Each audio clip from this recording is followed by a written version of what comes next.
Rato equals Marato, right? But before then, I gave you something from Dato Seiko Mposibina alongside her. That one is called Moonstone, taking us into the conversation I've been sharing with you that we are about to have, talking community connection in the digital age. Now, I've got in studio with me two gentlemen from Banjee app.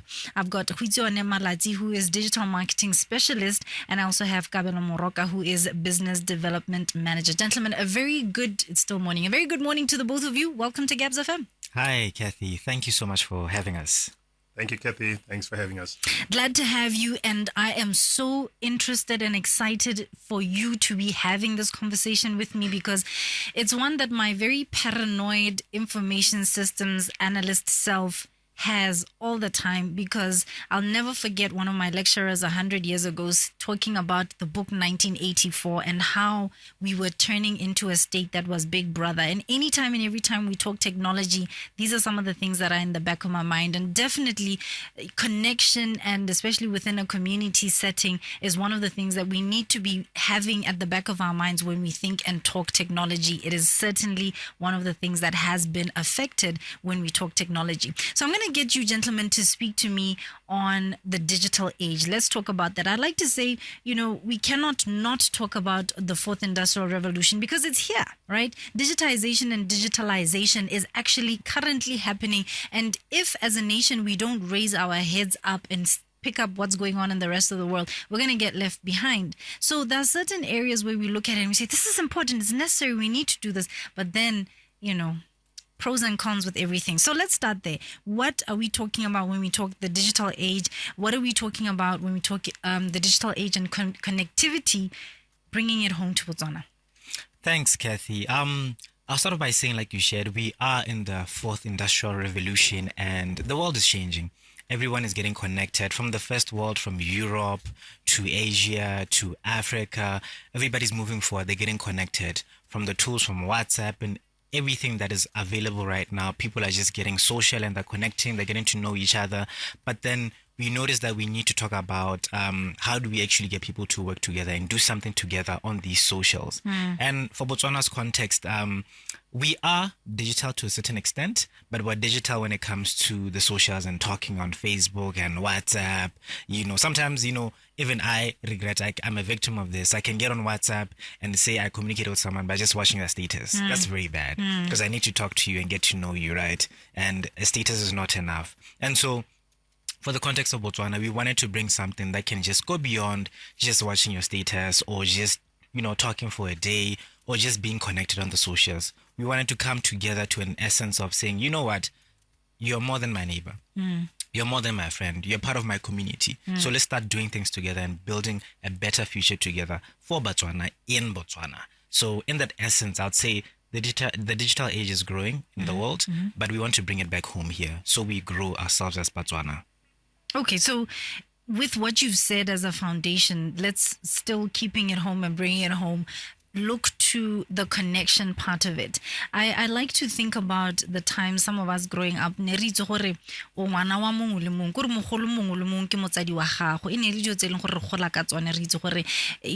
saying of it takes a village to raise a child was very much in effect. What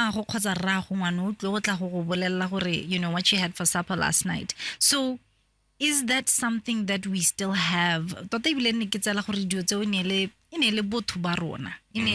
of setso sa rona le botho ba rona. Ke batla go tlhaloganya gore lona ka tebo ya lona a mme re santsana re na le kgang eo mo matshelong a rona. Are we still connected as a nation, and what part has technology played in that? I don't think we're connected to that extent. We used to be like that, but the more we became a bit more digital, the more we became a bit enclosed, because the certain apps and tools and platforms that were introduced in the essence of connecting just with your close people or your family and just around your circle. So it didn't open it up for the essence of connecting at large and just being very open. For instance, something like WhatsApp, you just communicate with your friends. It's a private number. You don't want to share it with the whole world or everyone. And so it sticks to you being in your own confines and your own solitude. And so that's why we came with something quite special. I'm excited that we're going to talk about it because it tries to bridge all these gaps together and also just to wake up Botswana's minds and to look at the fact that, the Botswana is changing And the more it changes, the more everybody needs to catch up. So we're just trying to essentially give everyone the tool and the platforms to be like that. Yeah. Ga itse ra batla go tlatsa something as bua Kabelo. Yeah, no, absolutely. I agree. I think the digital age is here, is inevitable.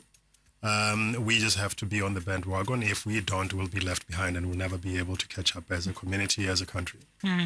And speaking of that, you've just said you're so excited about this, but you've actually come up with an app that is looking to assist some of these issues. I'm going to get you to speak to that, but before I do, let me remind the listener, my guests are yours, right? So go ahead and call in 3956962. That's the studio line, and then our WhatsApp number is similar to it. It's +267 3956962, and then you can go ahead and send an SMS on 14962. 11:31 is the studio time, and as we continue this conversation, we are talking about the digital age and connection, especially in a community setting. Now, I've got gentlemen here who are from what's called the Banjee app. Let me get you, Goitseone, maybe to explain or break this down. Talk to me about what the Banjee app is and how it's going to assist with some of what we're talking about, because we're saying the digital age is here. We need to be in it. We need to jump on the bandwagon, and in so many ways we are, but there are certain things we need to be careful of, and that connection in community is one of those very important ones. Talk to me. Thanks. I'll kick it off by saying, yes, we are here with Banjee, and Banjee, like you said, it is a mobile app. But it's just beyond, it's more than a mobile app. It's basically a mobile app or platform that seeks to connect communities, neighbors, and friends all in one place, whilst also just creating the essence of being together, belonging together, and also just having access to everything happening around you, whilst also fighting crime at that same essence as well. So it's a mobile app that is very multifaceted. There's so much that you can do in it, but the core of it is just that it brings people together. So this mobile app has features, the core features, what I like to call the super features, is the fact that there's a neighborhood in there. So me, as Goitseone, or aka Pablo, where I stay, I can join a neighborhood, right? And in this neighborhood, I can have access to all my neighbors in that neighborhood. And as we join this neighborhood in this platform, we have access to what's happening in our neighborhood. We can talk about certain developments we want to see. We can just chat about anything, or just be in the know-how, or have access to everything happening around us. Another core super feature is the fact that you can create what we call alerts. Any alert, any type of alert, where you can just put up an alert about maybe you're seeing someone who's a bit sketchy, how in your neighborhood. You just write that alert, you put it up, and then everyone in your neighborhood and the people in the mobile app within a 5 to 10 kilometer radius can see that. They'll be alerted immediately. But it goes beyond that, even from power cuts to water cuts, any type of alert, you can put it out there.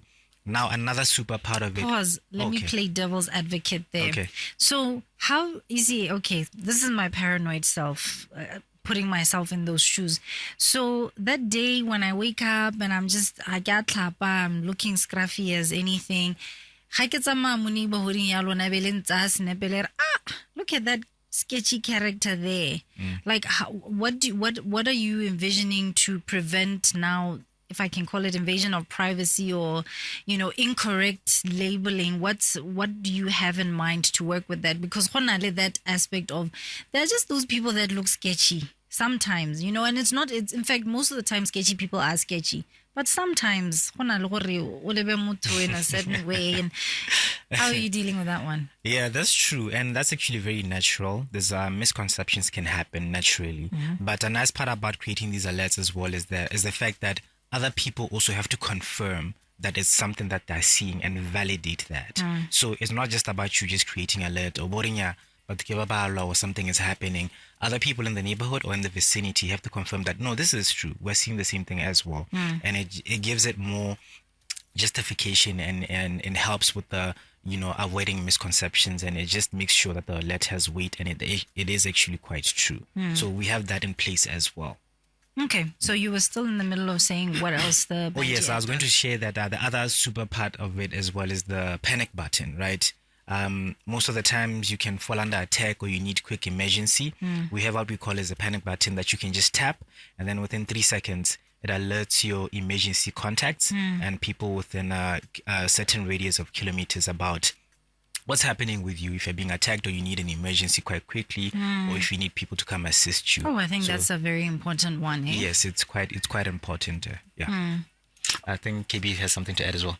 Yeah, I just wanted to add, like my colleague has just mentioned, there's quite a lot of features, but just to speak about the ones that would really benefit the communities, right? He's mentioned the confirmation, like for example, the example that you cited earlier. I was going to give an example.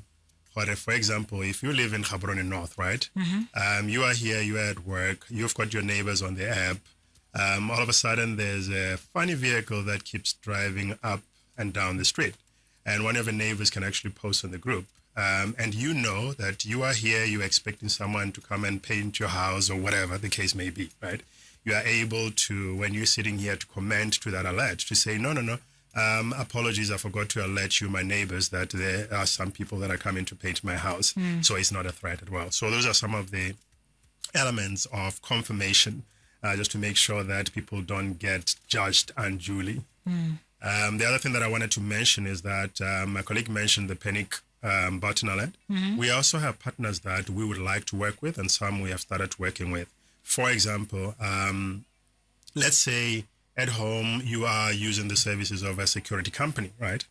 And you know on the walls there would be those panic buttons.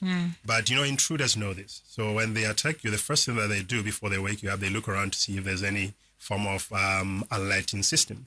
And you know, more than likely you would have those buttons on the wall to alert your security companies. Now, what we do is that we work with security companies where we actually create a module for them wherever they are in the control room, right? As their client, you can use Banjee Panic Alert as a secondary. How it happens, right, is that they break into your house, they look around, they see that you are using a security company, there's buttons on the wall, they wake you up, they force you to actually press the button, because they know that your security company is going to call you on the phone to confirm if everything is all right. And if they're standing there, you're going to say, no, everything is fine. So what we are now coming up with is just that when we using Banjee as a secondary, right, if you discreetly press that button, because all you have to do is just press that panic button for 3 seconds discreetly. You know, the bottom line is, and the beauty is that your phone is usually the closest thing to you these days when you go to sleep. So the moment you realize you're under attack, before they grab it, or if you get a chance, you just hold it for 3 seconds. It already set an alert to your neighbors as well as the security company. So I just wanted to give, you know, simplify how this can be applicable at community level and the user level. You know, we've run out of time, so I'm going to ask you to share where people can get more information about the Banjee app. This sounds really interesting, and I'm loving what you're saying because, you know, like you said, you can let people know. I'm sure you can even let them know in advance. For the guys, I'm expecting, you know, whoever ABC contractor, so they also are aware that's who can come to the neighbor. I think those kind of things are really important and absolutely necessary, especially in the town or city setting. You know, especially go high. But it's